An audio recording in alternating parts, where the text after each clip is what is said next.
reuzensteek. In Vinkerveen, daar ging hij altijd met een meisje heen. De vissen zwommen om zijn dobber heen. Hij ving ze niet, hij had geen tijd. Hij was een echte visser, van stafvast bezorgde vissen 's nachts geen overlast. En werd het licht, dan was hij opgekrast. En als een deeg, dan was hij kwijt.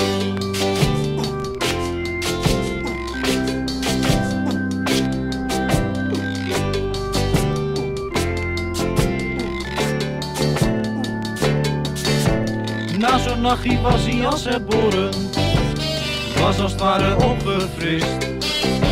Je moest dus weten hoe het kan bekoren, als je met de messie vist. Voor iedere raadsel voor hem een weet, voor iedere raadsel steeds had hij beet.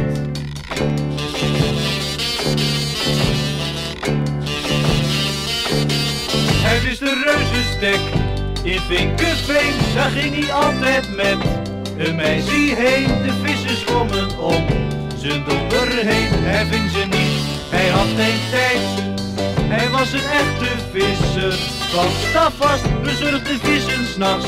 Geen overlast, en werd het licht, dan was hij opgekrast. En als een deeg, dat was hij kwijt.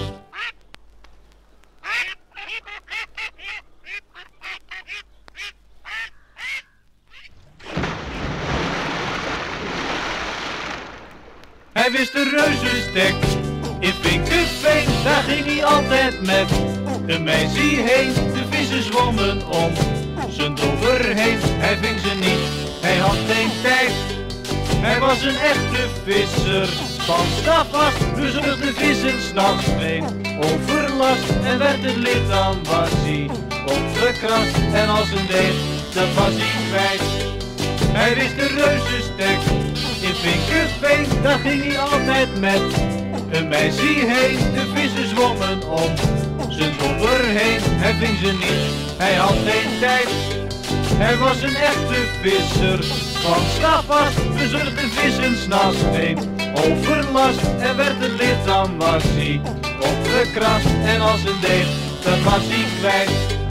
Hij wist de reuzenstek in Vinkerveen, daar ging hij altijd met een meisje heen. De vissen zwommen om zijn dobber heen. Hij ving ze niet, hij had geen tijd.